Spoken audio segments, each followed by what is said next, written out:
Hello, everyone. We'd like to get started. My name is Sabina Reitzik, and I'll be your host today.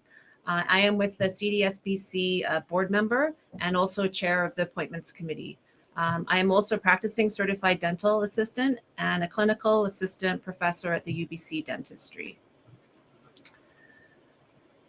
I would like to open the meeting by acknowledging that the CDSBC offices are located on the traditional and unceded territories of the Coast Salish peoples, including the territories of the Musqueam, the Squamish, and the Tsleil-Waututh nations. Given that we are all joining this meeting from different places, I will invite you to reflect on the territory where you are located.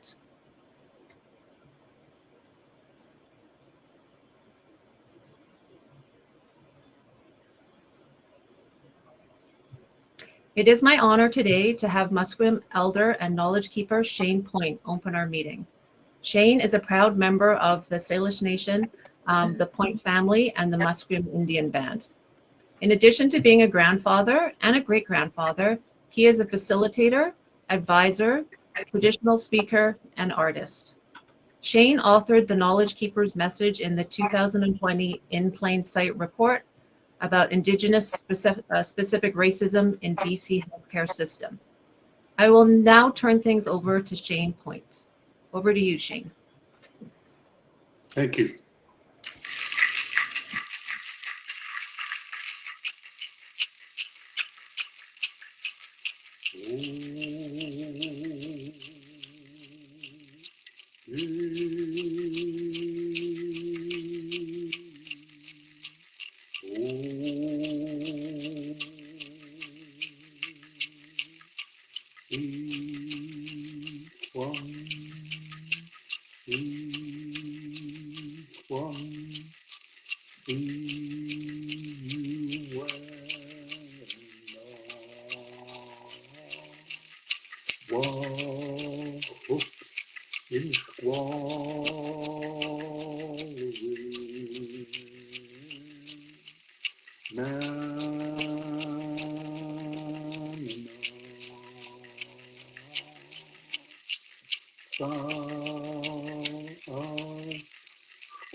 To my friends and relatives,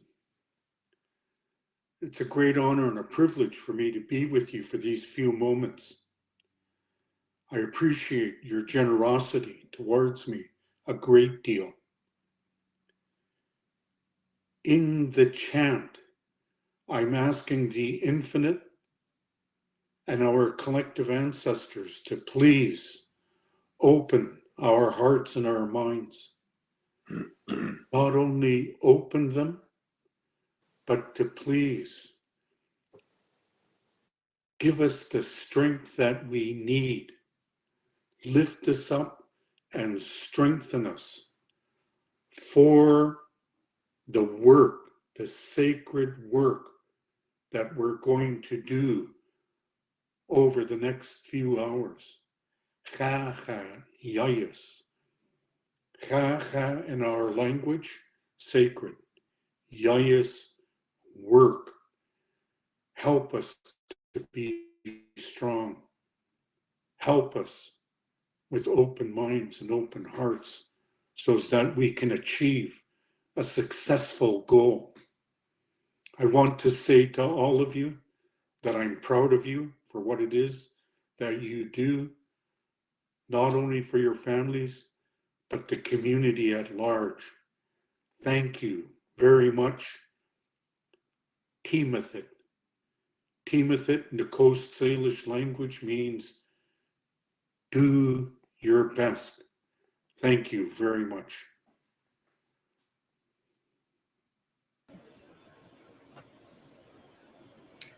Thank you, Shane. We are grateful for your perspective and insight. Shane has also agreed to provide the closing comments, so we'll hear more from him later in the meeting. We are very pleased to have such a strong turnout at our annual meeting today. Joining us today are the CDSBC registrants, members of the public, members of our committees, staff, and some of the CDSBC's organizational partners. Welcome to you all, and thank you for taking the time out of your day to attend the CDSBC annual meeting. Now for some housekeeping items. The agenda for today's meeting was emailed to participants and is also available on the college's website and in the chat function for this meeting. Thank you to everyone for submitting questions in advance of the meeting. If you have questions throughout today's presentation, we invite you to submit them via the question function on your screen. We ask you to include your name, whether you are a registrant, and along with your email address.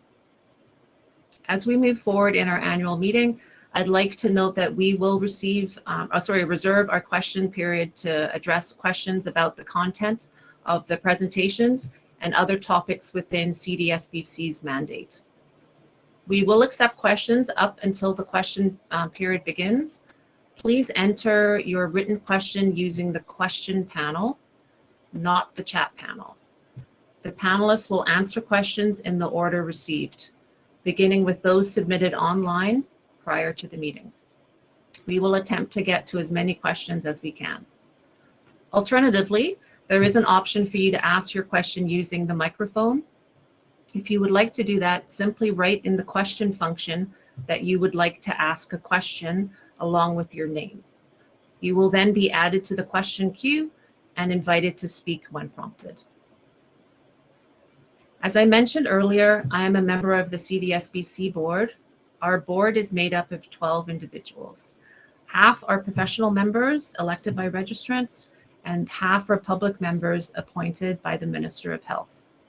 My fellow board members on the 2021-2022 college board are Diane Doyle, Heather Davidson, Barb Hamley, Dr. Alexander Hurd, Kathy Larson, Dr. Adam Lyle, Shirley Ross, Lynn Stevenson, Kim Trottier, and Dr. Richard Wilczek. Now I would like to invite our auditor to present the 2020-21 audit report. Anita Johnson is a partner at the Smythe LLP. Anita, over to you. Thank you, Sabina. Good afternoon, everyone. Thank you for having us. I would like to acknowledge that I'm speaking to you today from the traditional and unceded territory of the Coquitlam First Nation. And I'm pleased to provide a summary of our independent auditor's report. So we have provided a clean audit opinion on the college's financial statements for the year ended February 28th, 2021. And these statements are reported in accordance with Canadian accounting standards for not-for-profit organizations. Our audit report, in addition to providing our opinion, provides details on the responsibilities of management and those charged with governance for the preparation of the financial statements, and does also provide details on our responsibilities and roles as auditor. There are further details in the report. It's a 2-page report, so there is some detail also on the conduct of our audit in certain areas with respect to understanding of internal control and communication with those charged with governance. Our full audit report has been provided to you in the materials, and I encourage you to have a look at the full details provided there. Thank you.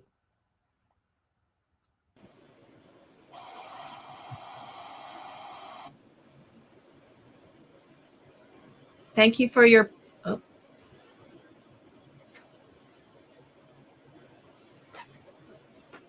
Thank you for presenting the audit report, Anita.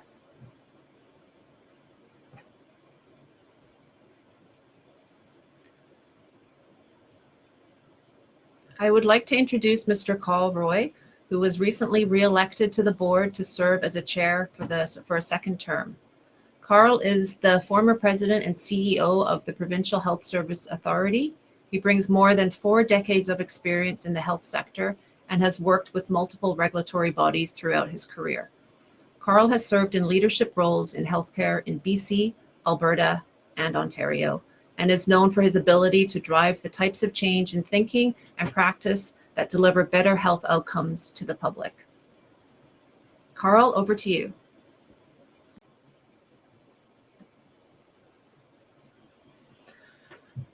Again, sorry for the technical details. Maybe what we're going to do is, while we're kind of figuring out what's happening with Carl's feed, I'm going to introduce Chris Hacker to you. Now I'd like to introduce the college Registrar and CEO, Dr. Chris Hacker. Under Chris's leadership, CDSBC has undergone a transformation to become a modern regulator in service of patient and the public. He has delivered on a series of key changes to improve the CDSBC's performance and delivery on its vision of public protection, regulatory excellence, and optimal health. During the pandemic, he championed the development of guidance for all oral health professionals to deliver safe care to British Columbians. Over to you, Chris. Hi, everyone. Thank you all so much for taking valuable time out of busy lives to spend it with us this afternoon. And I'm so sorry for Carl's problems. I'm sure we all feel just terribly for him. But having said that, on the problems that we do have like this, it's just remarkable to see so many people on the platform. Video formats have certainly lost their novelty over the last few months, but they do offer us flexibility when they work in the way we connect. And by last count, we had almost 300 attendees registered for today's annual meeting, and I see there's about 125 on now, which is so far past what we would normally expect for these meetings. And again, we thank you for your interest and your engagement. There are so many important issues in front of us currently, and I'll try to build out on as many of them as possible in the time that I have. But first, as this is the annual meeting, it's essential that I provide an overview of the financial position of the college, but not before thanking Anita Johnson of Smythe LLP for her overview of the audit report. And thanks so much, Anita.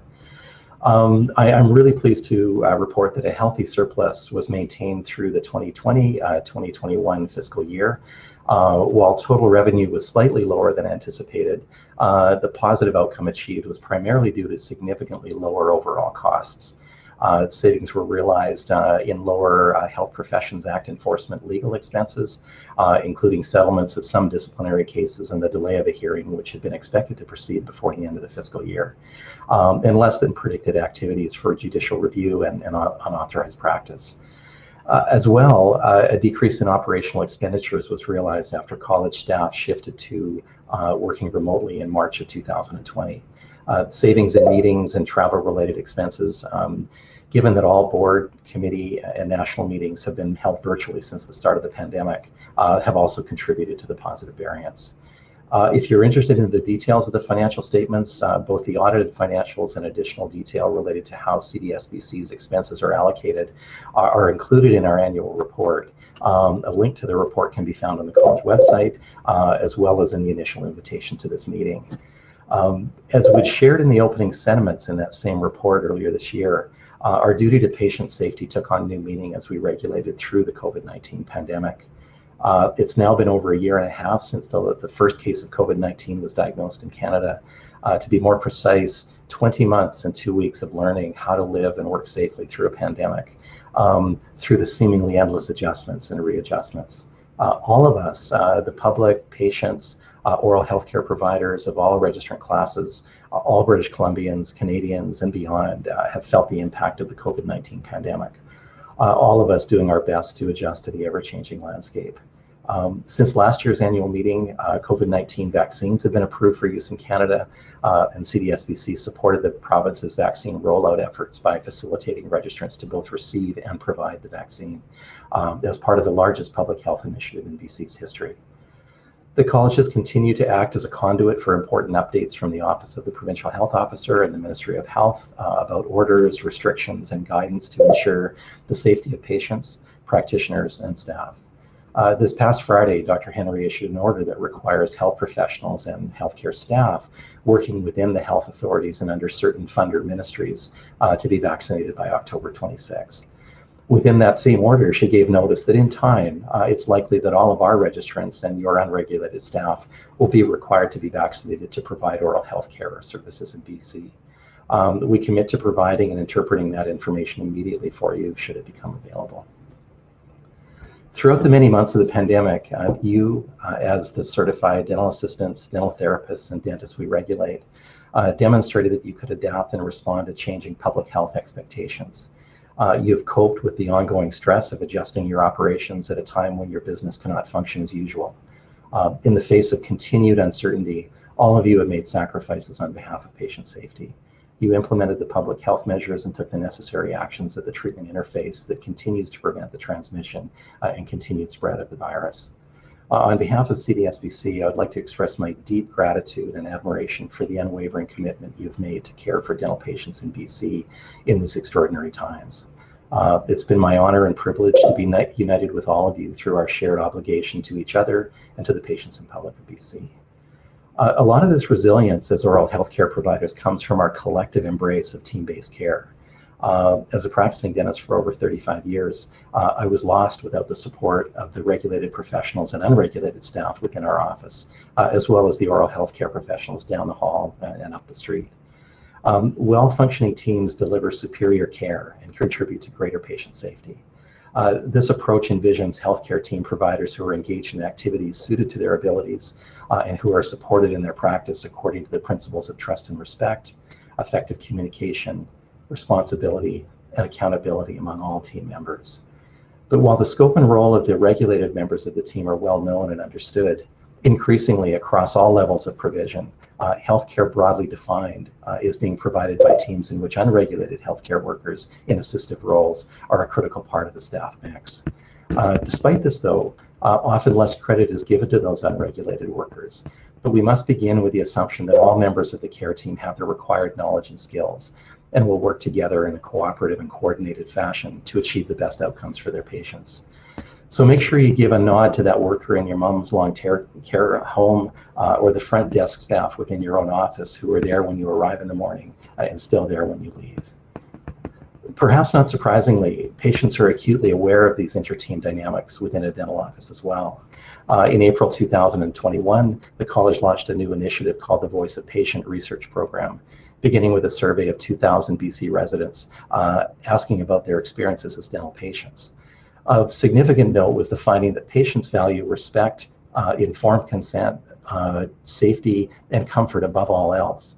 They see value in being supported by a coordinated, collaborative team that puts them at the center of decision making, more so than the specific outcomes of the treatment itself. Everyone understands that things can go wrong. Treatment objectives and expectations are sometimes not met. But if those risks are properly explained, the patient has been given agency in the decision-making process and is supported in mitigating the issue, they're very unlikely to be unhappy. The vast majority of complaints we receive have to do with the emotional betrayal patients feel when the relational aspects of care break down, when the treatment becomes transactional, the team lets them down. The relationship is where that relationship is where the value lies for them. So we'll commit to providing more detail from the survey over the coming weeks and months, but early results would indicate that the vast majority of CDAs, dental therapists, and dentists are practicing incredibly well, and that an overwhelming majority of patients are satisfied with the care they receive. They hate dentistry, but they love their dental team. As we move forward and pursue modernization, the data we collect will continue to inform our communications and engagement activities and provide us with new insights into the effectiveness of our public protection efforts and allow us to begin to measure our regulatory impact. It's this principle of patient-centered, competent, collaborative, team-based care that underpins the minister's desire to move forward with modernizing the framework for health professional regulation in BC. A centerpiece of the reform is the reduction of the number of existing health colleges, presently at 18 down to 6. While the amendments to the Health Professions Act to facilitate this, as well as changes to governance and other regulatory processes, will likely take 2 or 3 years, the boards of the 4 oral health colleges, the College of Dental Hygienists of BC, the College of Dental Technicians of BC, the College of Denturists of BC, and of course CDSBC, have determined to move forward with amalgamation under the existing legislation. As Carl was going to have mentioned, safe coordinated care amongst a team of professionals requires collaboration. In its present form, oral health regulatory oversight suffers from the siloing of contributing professions. It's safe to say, I think, that patients and members of the public would be more than surprised to know that the last visit they had to their dental office that involved a checkup, cleaning, and repair of a night guard was overseen by 3 separate oral health colleges, all with their own bylaws, standards of ethical, professional, and clinical conduct, their own unique quality assurance programs, and distinct complaint processes. While the benefits to the public of a single oral health regulator are clear, I wanted to take a moment in this setting to comment on what this might mean for registrants. The actions coming out of the Caton report and the minister's directives, modernization broadly and amalgamation more discreetly, are first and foremost about regulation, about regulatory process. I had promised many of you as we spoke, as practicing dentists, CDAs, and dental therapists over the last 3 years, that upon completion of the action plan in response to those ministerial directives coming out of the Caton report, you would see little or no difference in your day-to-day practice. And with the work having wrapped up earlier this year, I hope that you found this to be the case. The same is true of amalgamation. It's the oral health regulators that are amalgamating, not the professions. At the same time, I do understand the sense of loss that we will all feel. The college has been around, supported by various different pieces of legislation since the late 1800s, coming under the Dentists Act in 1908, and more recently the Health Professions Act in 2009. This is a decision that wasn't taken lightly by the board, but the world is constantly changing. Nothing stays the same for long. Maintaining the status quo is regressive. The risk assessment and strategic planning you provide for all of your patients in determining a roadmap for their ongoing health throughout their lives is similar to that to which the board is held accountable. The board members must be nimble and agile, and with changing expectations of patients and the public in terms of how they engage their health care and its regulation, the board must have its eyes on the horizon of change.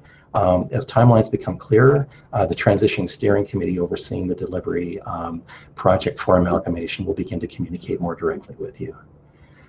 As we plan for the transition to an oral health college, I want to recognize the many, many dental professionals, members of the public and staff who have selflessly contributed to this organization and who we must thank for its legacy. And we will make time to grieve our collective loss when the time is right. But most importantly, we must see the opportunity in loss. The organization will be fitter to regulate into the future, and most importantly, the patients and public of BC will be better served. And of course, the new college will continue to need and welcome the engagement and input from all the professionals that it will oversee. The most significant recommendation in the Minister's modernization plan, however, is the commitment to weave the tenets and principles of cultural safety and humility into health professions regulation. Thereby ensuring that all the recommended changes for modernization will be interpreted and implemented in a manner that acknowledges deeply rooted historic health inequities and combats systemic racism in order to enable access to high quality healthcare services for all British Columbians. The recommendations are designed to ensure cultural safety and humility are embedded within the regulatory modernization and acknowledges this as foundational to increasing public trust and ensuring public protection. The college supports the Declaration on the Rights of Indigenous Peoples Act and its requirements to align with the United Nations Declaration on the Rights of Indigenous People. These opportunities will most likely be linked to the complaints and discipline process, ensuring leadership, including board membership and regulatory college professional staff, reflects the diversity of the people and communities that make up BC. And the creation of the standards that promote cultural safety and competence of health professionals and regulatory organizations. Last year, I stated that the importance of all the BC health regulators signing the Declaration of Commitment to Cultural Safety and Humility, which at its core is about reconciliation. Incorporating these principles into events like this and into our day-to-day operations is a way to keep this important obligation top of mind. And I hope that our actions display that commitment. In November of last year, Dr. Mary Ellen Turpel-Lafond issued a landmark report called In Plain Sight, addressing Indigenous-specific racism and discrimination in BC's healthcare system. The college was one of the healthcare organizations included within the scope of our investigation, and we participated willingly and eagerly. The In Plain Sight report provided evidence that there is widespread systemic racism in BC's healthcare system, and that Indigenous-specific racism is normalized and tolerated. Building on these broad findings, the first recommendation in the report was for government to apologize for the presence of Indigenous-specific racism within healthcare, setting the tone for similar apologies throughout the health system.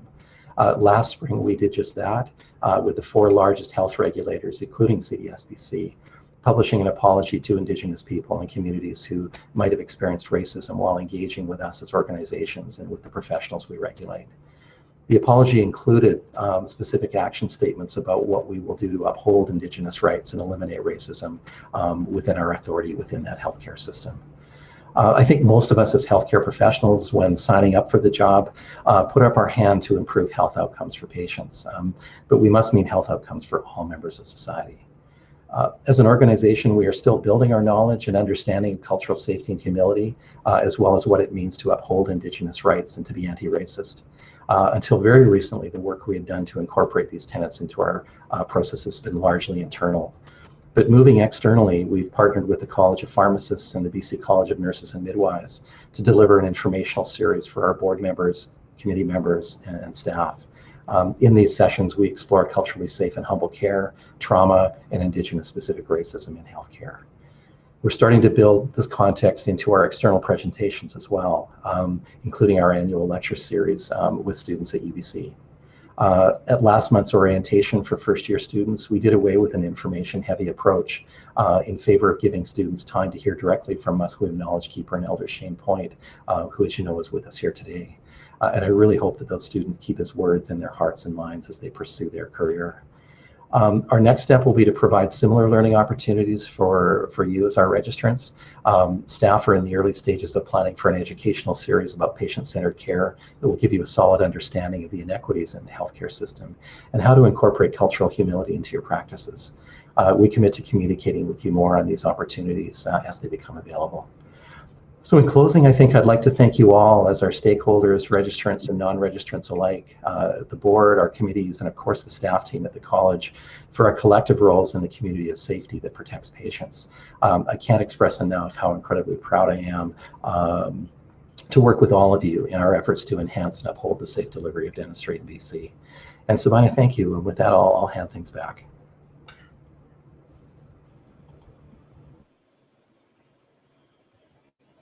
Thank you, Chris, for that. What we're going to try and do is circle back to Carl Roy, and hopefully the IT stuff has been figured out. So over to you, Carl, if you're there. I am here, and hopefully folks can hear me now. I just got to check. Can you hear me? We can. All right, excellent. Well, thank you very much, Sabina, and my apologies for the technical difficulties. My microphone was stuck. But it is my real pleasure today to speak to you on behalf of my board colleagues and to reflect on the college's performance over the past year.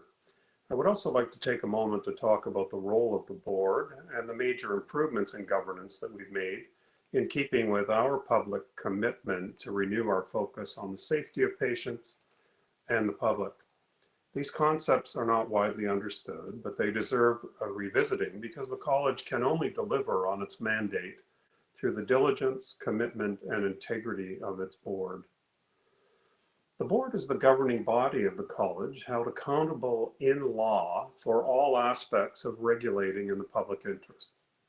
Although half of the 12 board members are elected by registrants, with the other half appointed by the minister, as Chris has no doubt noted, we each have the same role, and that is to uphold the college's mandate to protect the public, not to represent any particular group. The board is not responsible for doing the work of regulation, And the board does not generally interfere in the day-to-day operations of the college, nor the practice of the professionals we regulate. That is done by expert staff under the direction of the Registrar and CEO, who, as you know, is appointed by the board specifically for this purpose. Collectively, the board and the Registrar CEO are responsible for ensuring that the college is meeting its legislated public protection mandate, including achieving excellence in regulation. There are two fundamental parts to the board's role, and I'll just touch on them briefly. First is the forward-looking and directional role of stewardship, which includes informing and helping shape the strategic direction of the organization with the assistance of management.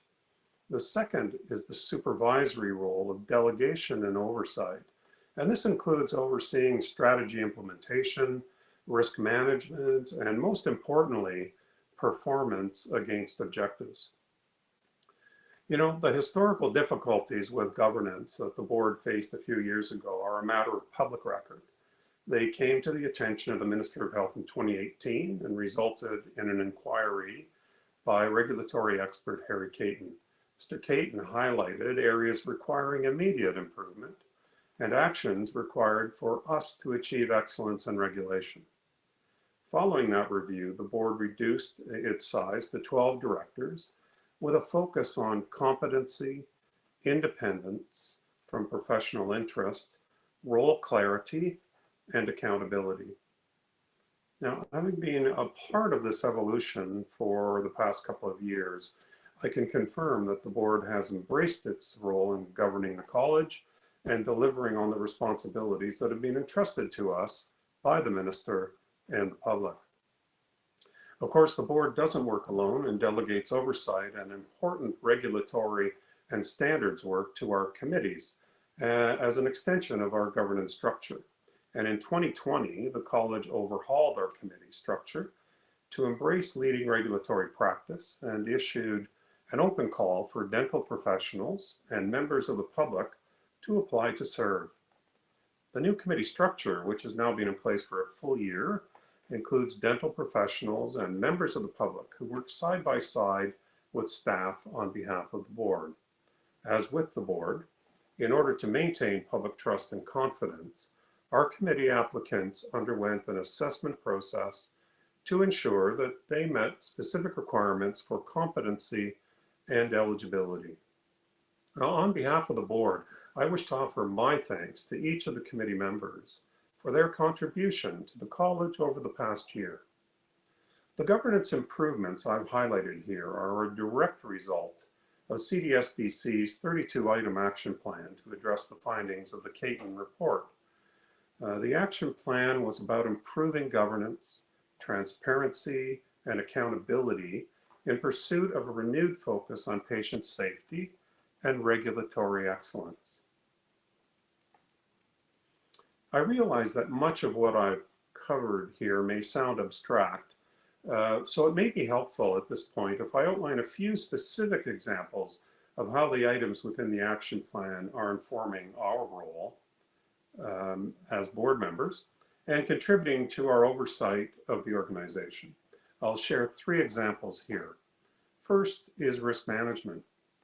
All organizations face different types of risk, such as legal, quality, technology, financial, and reputational. Timely and effective risk assessment and management is important in maintaining our ability to protect the public.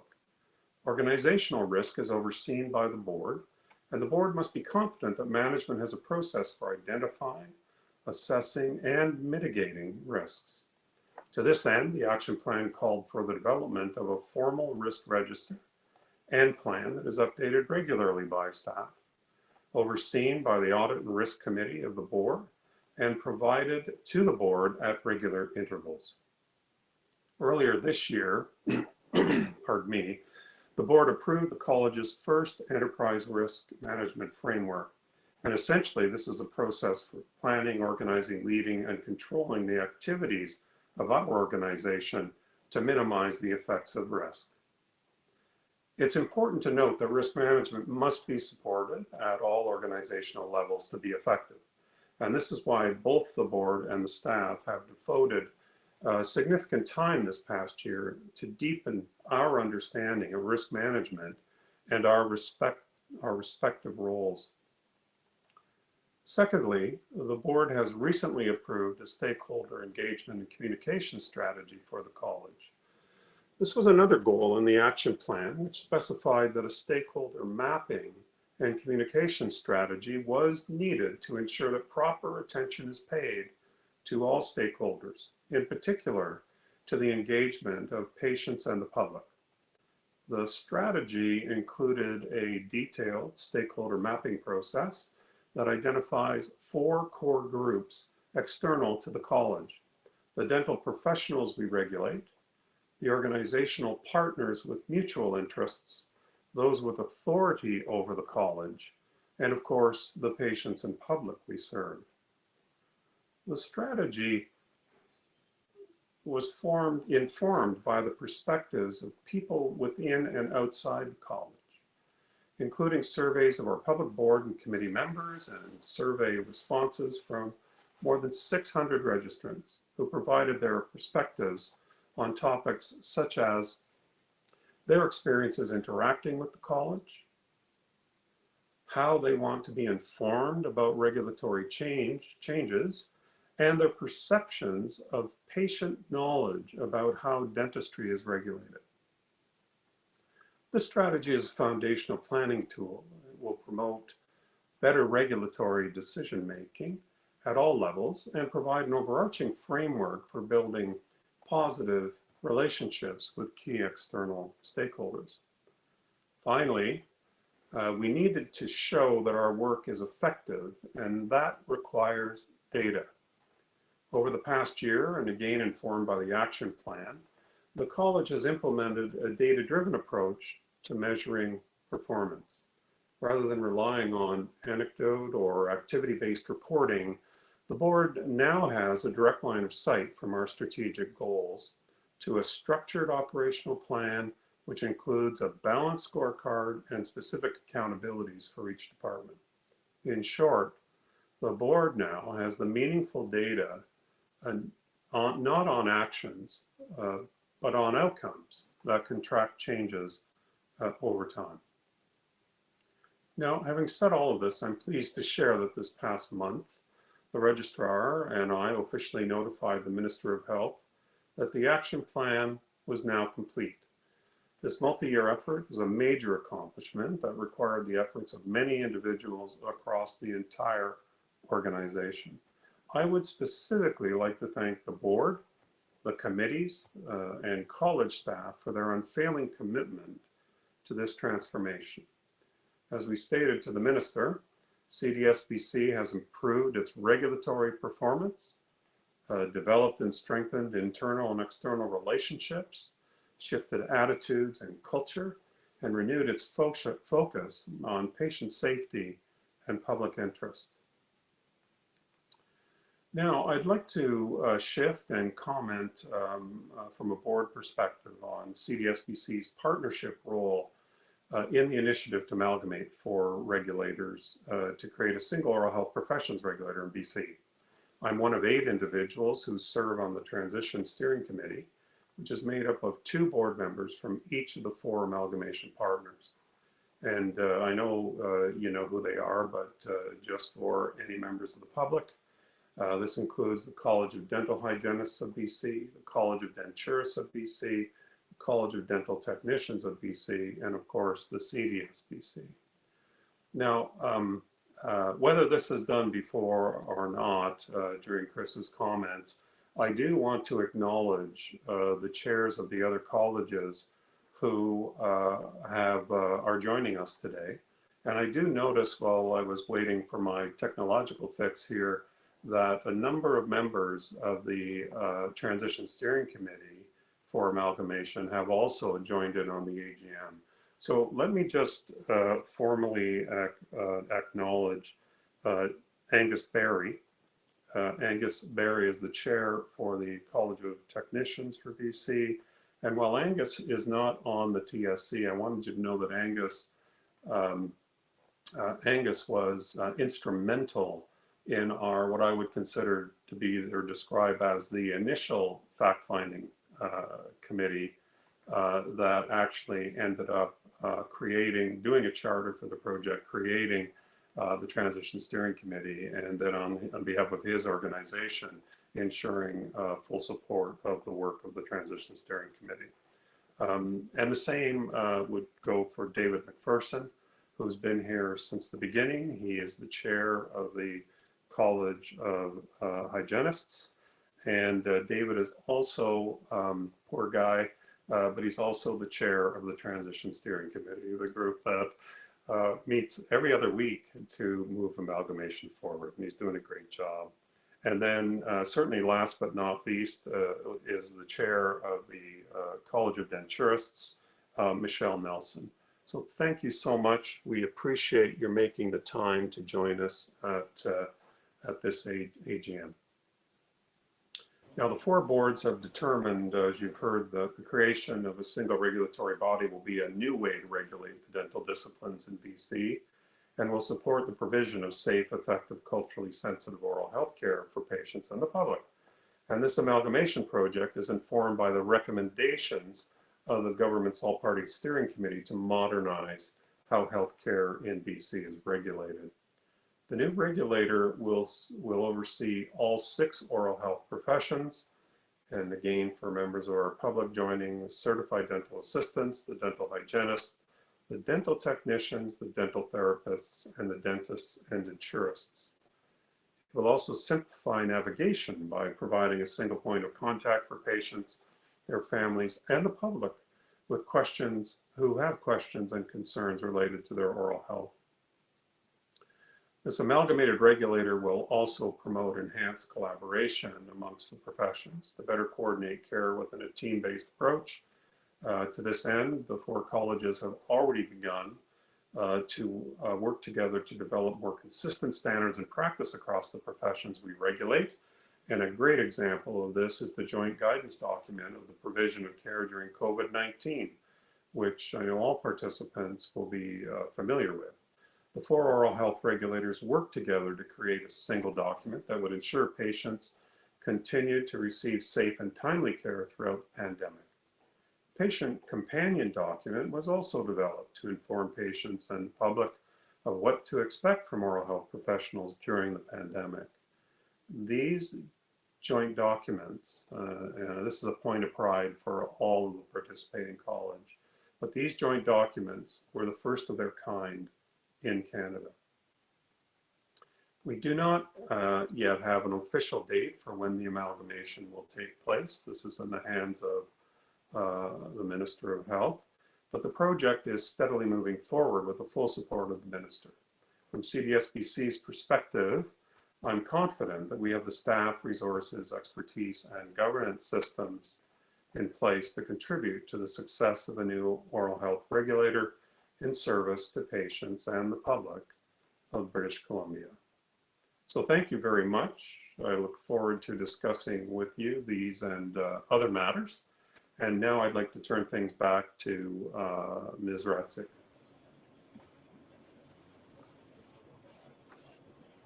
Thank you, Carl. Next, we'll go to the questions that participants have submitted to us in advance or during the meeting using the question feature. I will now hand things over to Melissa Mungal, hope I pronounced that right, who will facilitate the question period. Over to you, Melissa. Hi, thank you, Sabina. So as mentioned earlier, we will be starting with the questions that were submitted to us in advance. And then next, I'll read out questions that were submitted to us in writing via the Livestorm questions panel function.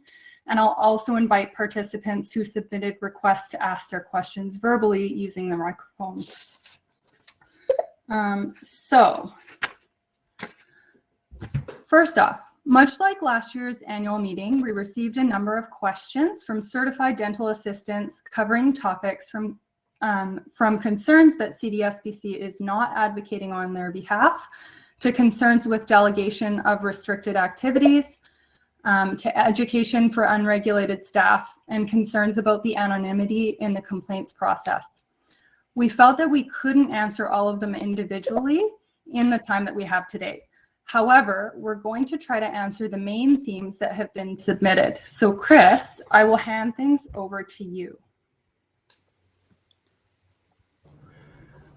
Lisa, thank you so much. And with that, that's a full question for sure. And what I heard, I believe, was a concern regarding the college's lack of advocacy for certified dental assistants, concerns around the delegation of restricted activities, educational programs for unregulated staff, and finally concerns with the complaint process and specific issues around concern of the lack of anonymity for complainants. So I'll try to get to these, and I know we've addressed these in the past, and as Melissa said, to all of you, thank you for your engagement and your participation and your want to try to move things forward.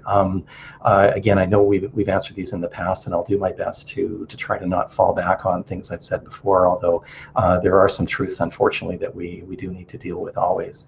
I had very intentionally put some wording into my presentation today regarding the I think the broad requirements for unregulated staff within healthcare systems, broadly defined, and I'll build this out. And I think we need to realize that within dental offices, if we're going to sort of go to that private community-based setting, there are a number of different support people within that office that are unregulated. And I think the questions are probably focused more on staff that are hired by offices to do some of the dental assisting services to be assistive to the treatment being provided and in care of patients as they move through the office. To the first question of advocacy, it's always tricky, and we want and encourage engagement of professionals within regulation, and we provide spaces within our staff team and our committees and our board as well. And I think we only need to look at the change in board structure directed by Part 2 amendments to our bylaws in the summer of 2019 to show the importance of the CDA perspective at the board table, where 2 out of the 6 elected members are CDAs. Many CDAs are called for and accounted for in our committee structure as well. And of course, Leslie Riva, who's our acting director of registration, is a CDA as well. And of course, Sabina has been doing a great job emceeing today. So we really have used every opportunity we can to bring that voice of the CDA forward. But again, our mandate is about protecting the public, and first and foremost, we work in the interests of patients and the public in protecting them and improving health outcomes for them through that insurance of safe care. So advocacy for a specific registrant group is just simply something that we do not engage in, and I understand the difficulty with sort of that lack of representation in the community. So I would encourage all of the CDAs who are concerned about many things, these being some of them, to get involved and try to develop that increasing point of advocacy for you.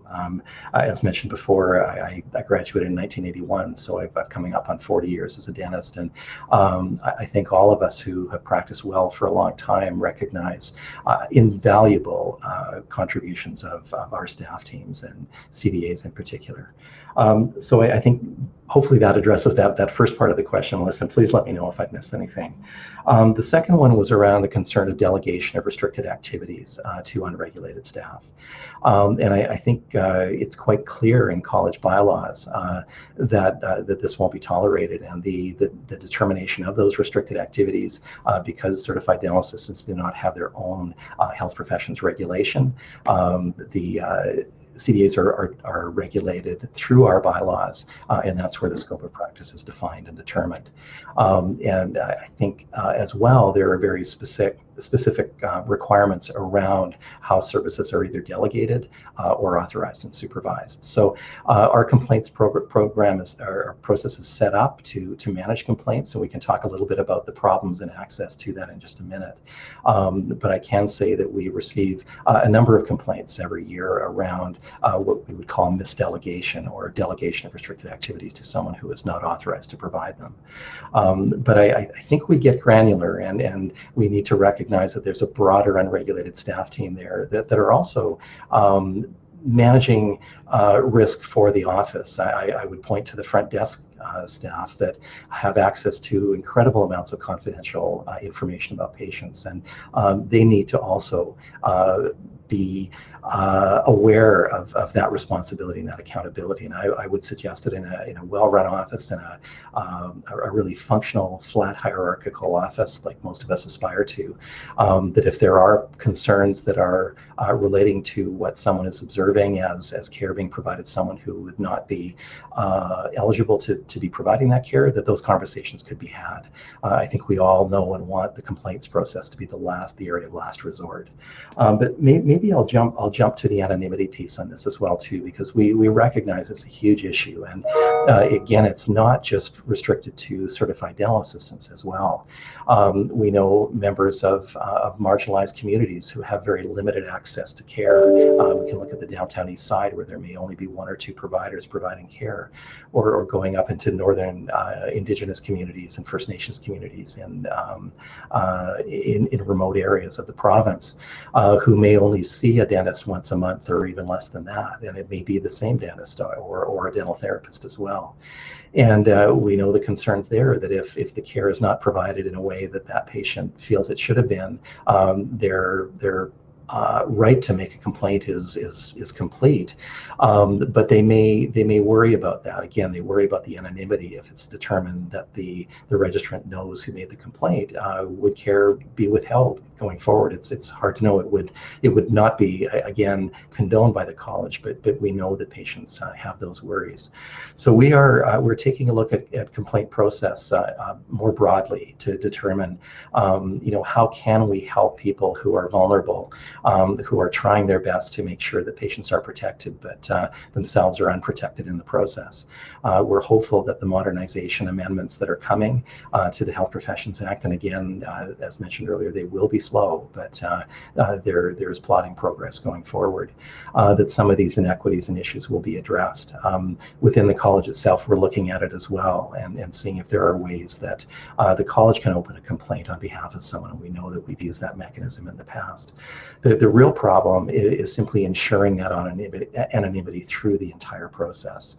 As you probably know, our complaints process is divided into kind of two parts. We screen complaints and we hear them, the hearing being the discipline stage. And the vast majority of complaints are screened out, confidential, and voluntary agreements are signed when concerns are raised within the complaint investigation, and remediation of those concerns takes place. Very few will move on to a disciplinary process, but that process is a legal process that requires representation, and certainly would require all of the tenets of natural law, which is that the respondent is going to have to understand the full breadth of the allegations being made, and that's where CDAs can find themselves unprotected in the process, particularly in smaller towns where there again may only be one office or two, and also the details of the concerns would certainly point to a person knowing.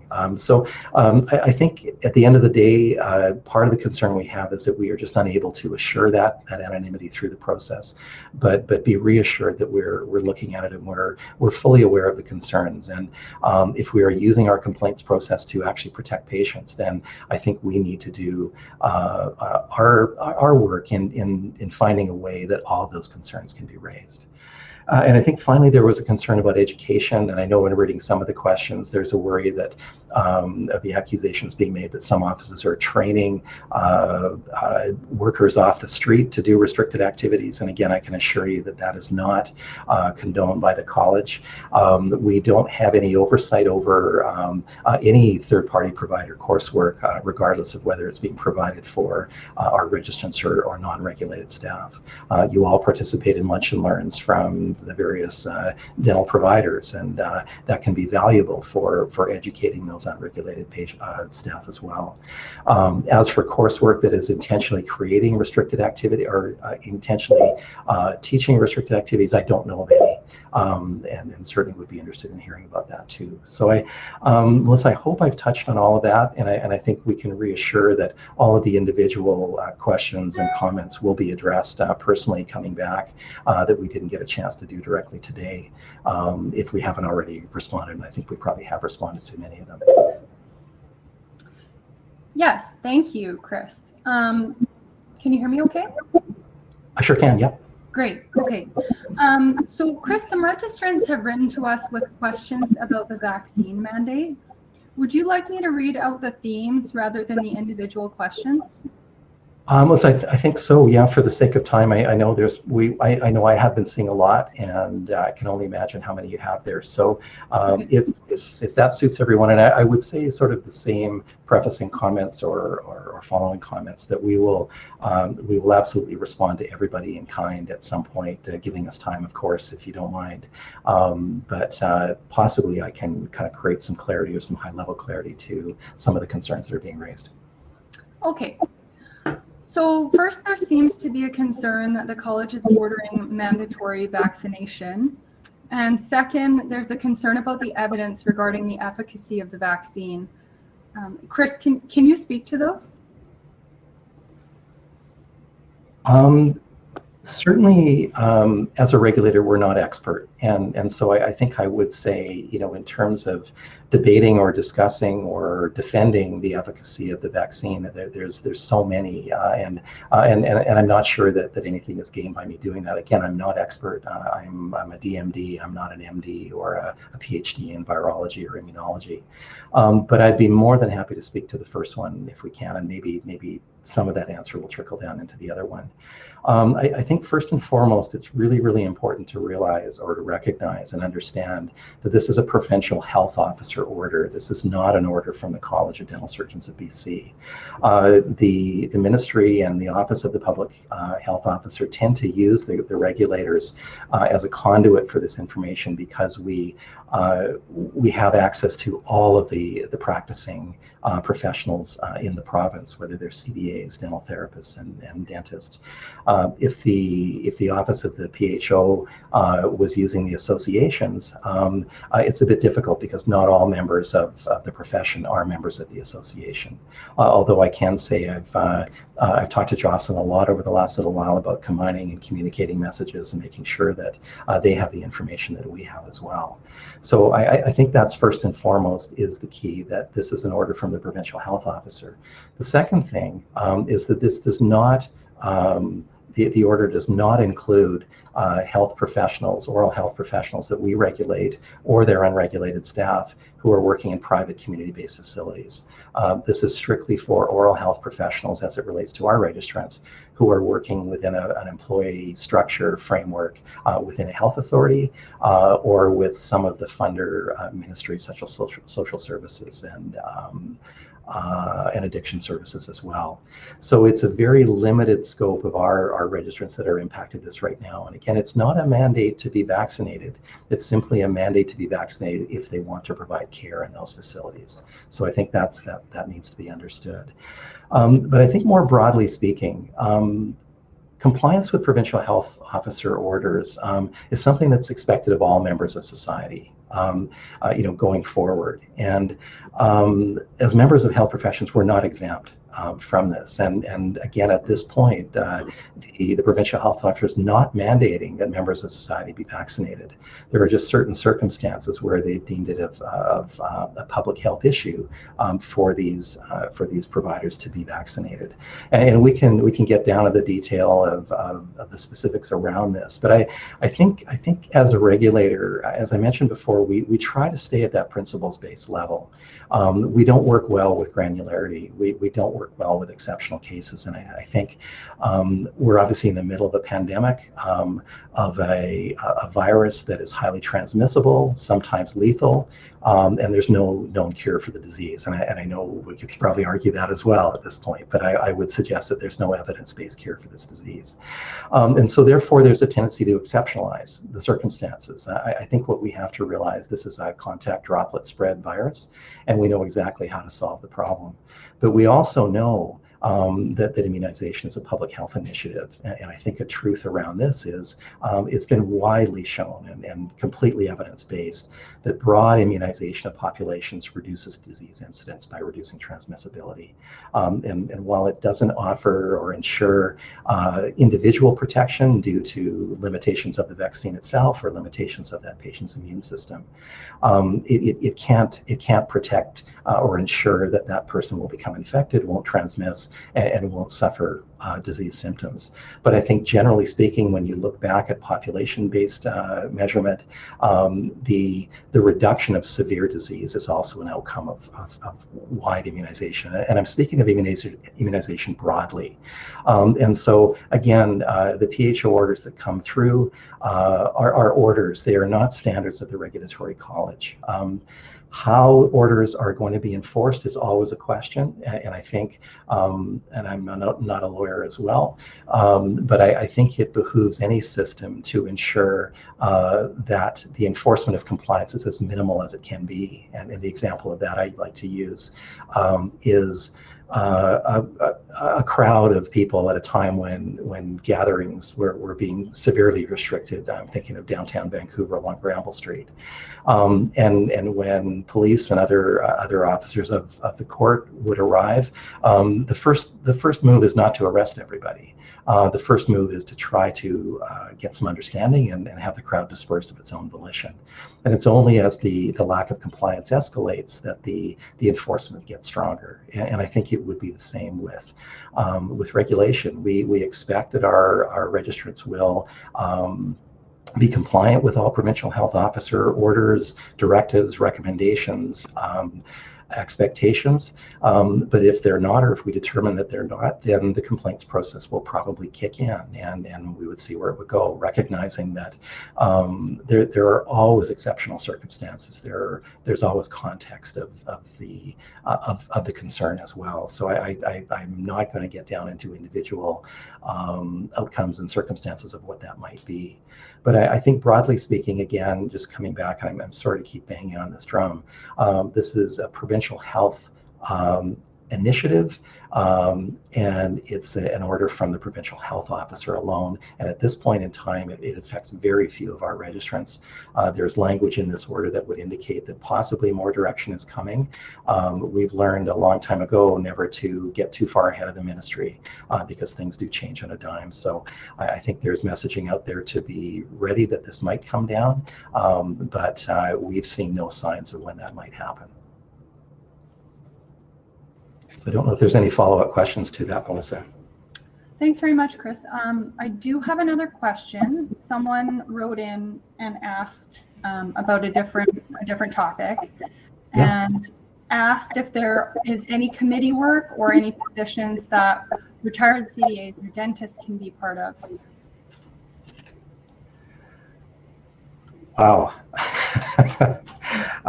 That's a great question. It's something we've struggled with for a long time. We know we need a balance both in our boards and our committees of members of the public and also our registrants, and it's because those members bring perspectives.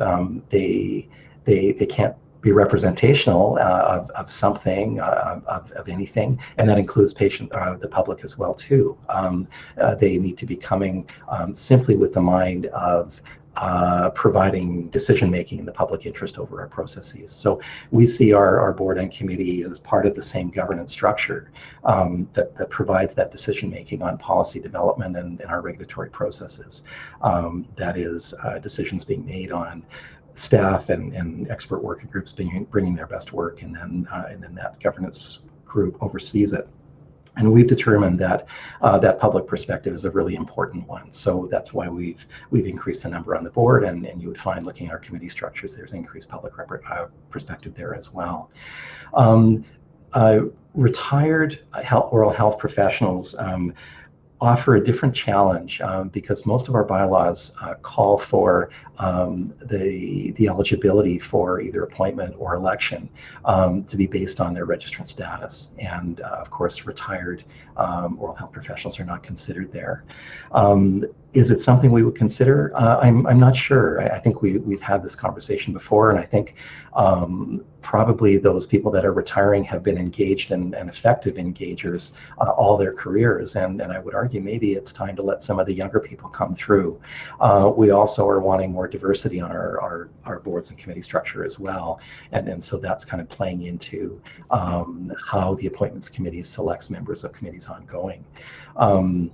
I guess the question really would be, would we consider changing our bylaw to allow the retired class of oral health professionals to be considered for membership on the board or the committees? And at this point, I can say there's not any ongoing want to do that. But again, in the new oral health college that is coming, the bylaws will be opened up and rewritten, and it could be that the new board of that new college does see value in that legacy piece. Although this is a new college, and renewal of boards and committees is going to be a big part of it as well. And I think finally, we were always concerned in the long run about anecdotal comment that there wasn't any interest in being on the board or being on committees, and that we would struggle as we expanded membership or changed our structures around a little bit. And so we needed to rely on those people that had proven their commitment over the years. And I don't want to dismiss that commitment in any way, shape, or form. But when we redid the bylaws again earlier last year to redo the committee structure that had been recommended in the Caton report, and moved it towards a more modernized framework, we had to blow up all of our committees and restructure them, and then go through a recruitment process. And I can say quite proudly of the appointments committee itself and the work of staff to do that recruitment, that we had almost 170 applications for only 90 spots. And there was overt disappointment on the people that were not selected, to the point where we needed to engage them to tell them why they hadn't been, and also to give them sort of comfort that there would be opportunity coming down the road as terms ended. So I think, as always, a long answer to a short question. At this point in time, it's not being contemplated, and I cannot speak at this point for the new college. Thanks very much, Chris. So next up, we received a question about the publication of complaints. This person says that there are some complaints where dentists enter into agreements, but we don't publish the details. Are you able to speak to that? Yes, I can, for sure. And I think it's this problem that was noted in the Caton Review when Harry was here for the majority of 2018. Researching part one of his report, which was about the College of Dental Surgeons, but also part two, which was looking at the Health Professions Act and whether it could be improved or not. And it is a big criticism of the existing Health Professions Act that allows registrants to, I guess, depending on your point of view, dodge publicity of a resolution that is determined through some sort of consensual remediation. You can argue this both ways, and I'm probably the wrong person to be here. I think this should properly be Joyce Johnner. or Karen Mock of our complaints team, but I'm happy to give kind of a higher level of this. And I think you can argue it both ways. I think most of the pushback on the initial proposals for modernization from this profession and from health professions in general was about the concern that there would be an increase in publication. And the worry that this would drive an increase in discipline hearings. If someone knew that it was going to be published anyway, why wouldn't they go, to the extent of the law to not have to enter into that agreement? We do rely on that confidentiality to give dentists the comfort that if concerns with their practice have been noted, and we can set up a remedial pathway to get back to working with the proficiency we expect, then you could argue that the confidentiality of that does support that. I think where we've landed certainly now is that we try to make the division between safe and unsafe care. And you can be practicing poorly but not unsafely, if that makes sense. And so in those kinds of complaints where concerns of quality of care are noted, but the performance is not harmful to the patient, then those complaints will move forward in that confidential way. If there are any safety issues at all, those are flagged initially. Those files are prioritized for investigation. And we do have the ability under Section 35 of the Act to actually limit a practitioner's practice while the complaint is going on if significant concerns are noted.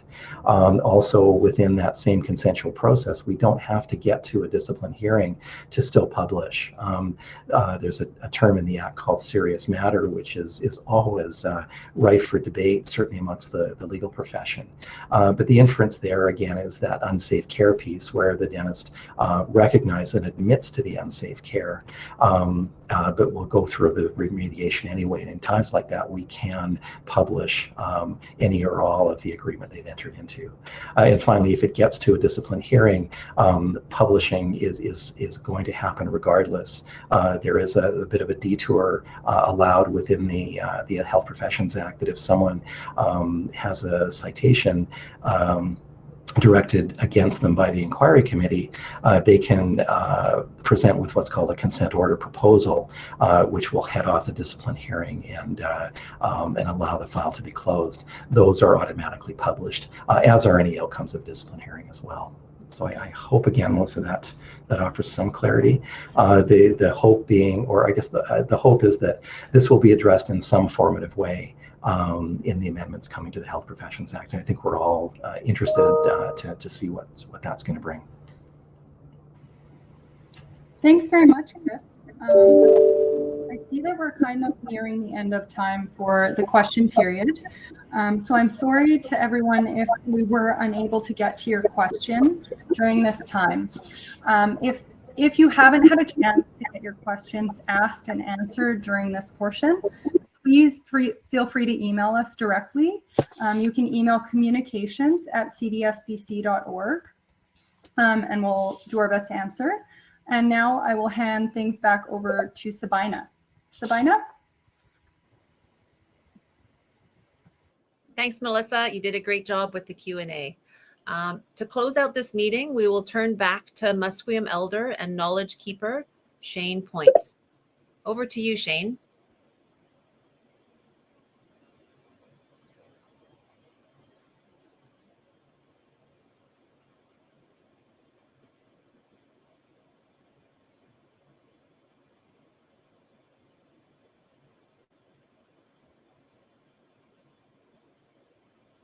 Hang on, everyone. Let's see if we can find Shane.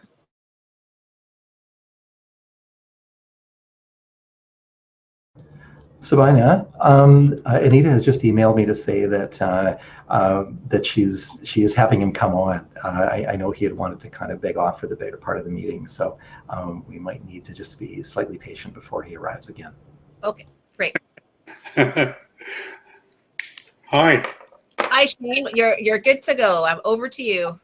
Thank you very much. I want to say this to all of you. We as human beings here in British Columbia and around the world are in constant flux. our daily work, the tasks that we do, help us to believe that we are moving but slowly. For myself, what I've recognized over the past 3 years, more over the last 10, is how much we human beings around the world are changing. And some of the changes have been really quick, some of them slow, and some of them very abrupt. What we need to do as human beings is help each other not only to be in the moment, but to help each other to change and adapt quickly. The really wonderful Coast Salish word is Nutsamad. We are one. Nutsamad Squalawan, we are one heart and one mind. As I listened to the previous speakers throughout the past hour, the word used often, safety. Safety. We need to be safe. We need to ensure that the public that we serve is safe. In order for safety to happen, we need to have open hearts and open minds. As individuals, we have belief systems and value systems. But often the work that we do transcends family and individual into the larger society, larger population. As I have witnessed over the past 10 years, 20 years here in Vancouver, is the change because our relatives from other places in the world are coming here. That means that personally, I've had to change. I have had to open my heart and my mind to people who are new, people who don't know the social mores or beliefs or values of Canadian citizens who've been here longer. So we need to open our hearts and our minds. As I listened, clear to me that we all need supervision at some level. I do. As I listened to the two speakers, reminded me of my aunties and uncles who guided me throughout my adult life,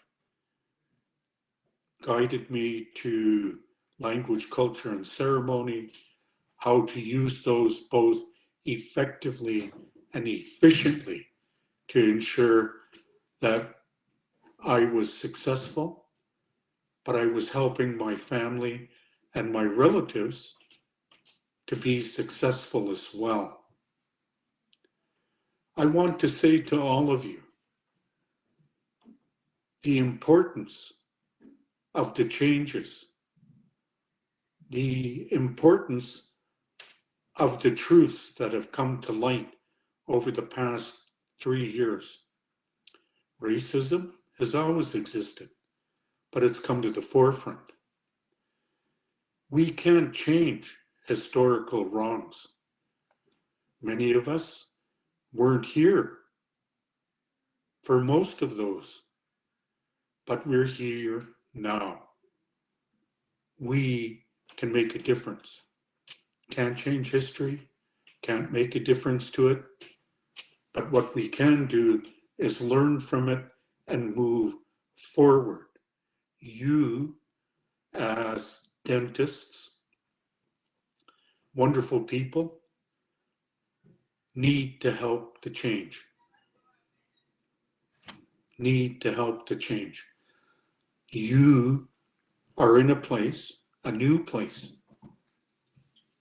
Being new means that you can build an equitable foundation for all human beings who live here in British Columbia.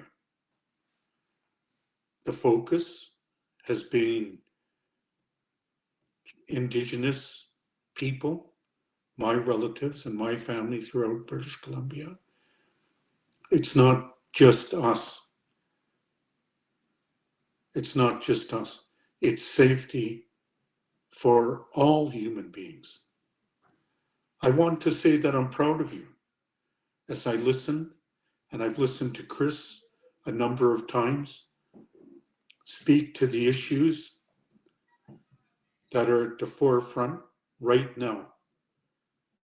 And proud of him and proud of all of you who decide safety first. What are we going to do? We're at a place where we need to choose. Are we going to be fair and equitable to all human beings, regardless of skin color, socioeconomic background, social status? Need to be fair. In saying that, when I listened, there was concern about, do I get vaccinated or don't I? Interesting question. For all of us as individuals, what are we going to do? Is government infringing on my personal decisions, making me to do? We need to decide. Do we want our families to be safe? Do we want our practices to be safe? Our work, our colleagues. So we all have decisions to make about safety.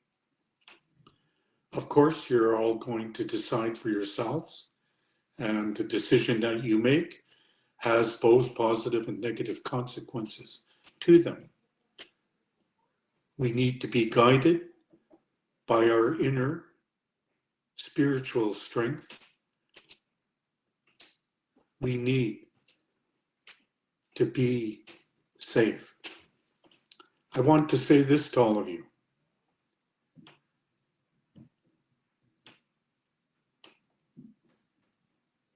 You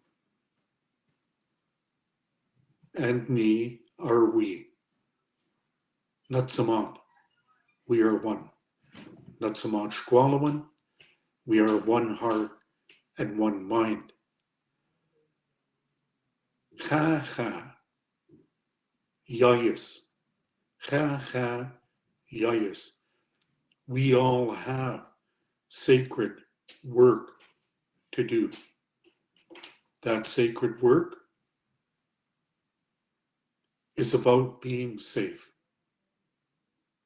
So with that, I'll end with a wonderful chant to send you on your ways so that you're safe on an emotional, spiritual, and physical level.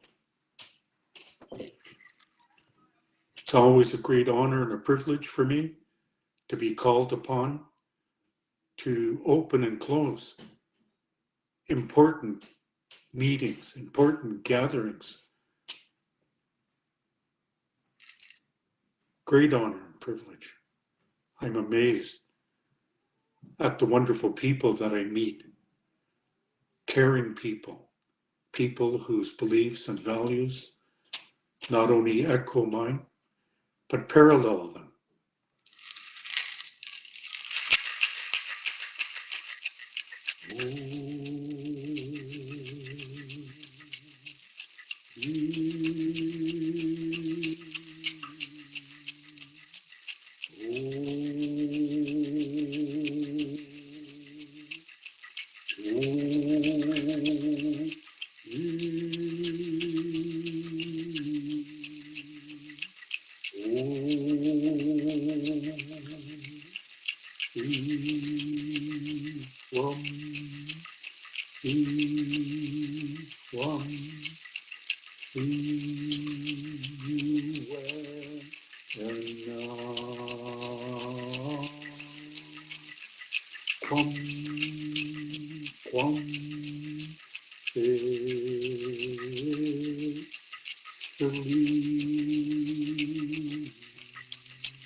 Some of the words that I used.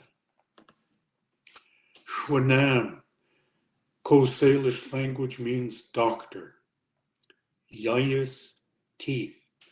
So I called you teeth doctor. That's as close as I can get to dentist.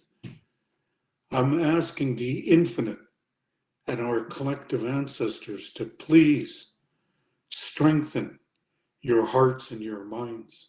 Please strengthen your spirits. Please strengthen your knowledge. To please open your hearts and your minds to Nutsamat. We are one. I want to say to all of you, without ordinary citizens such as myself, you wouldn't have work. You'd have nowhere to practice. So be mindful. In direct regards to cultural safety and humility, know that we all need to be kind to each other. We all believe that the work that we do is of the utmost importance. And in delivering that service, we forget our humanity.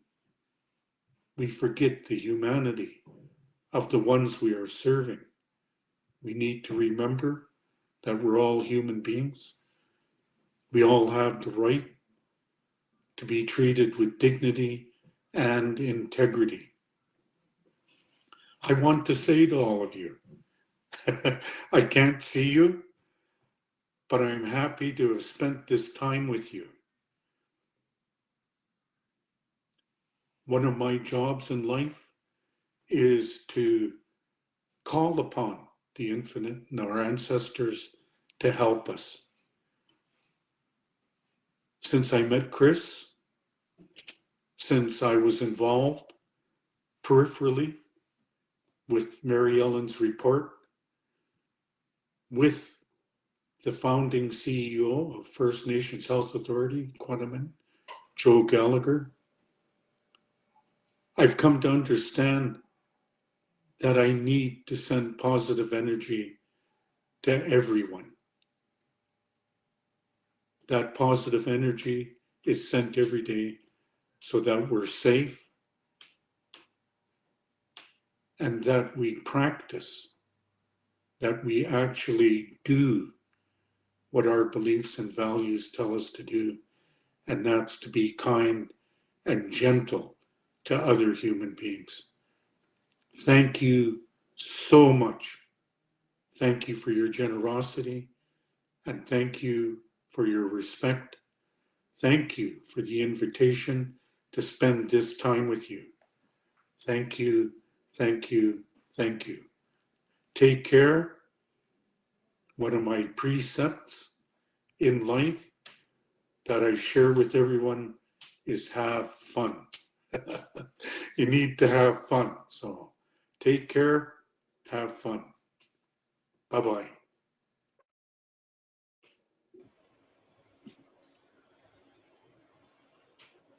Thank you, Shane, for closing the meeting for us tonight. Thank you to all presenters and to everyone who joined us today. Again, a video of this meeting will be posted on the CDSBC website in the next few days. On behalf of the board, the 2021 annual meeting is now adjourned. Good evening, everyone.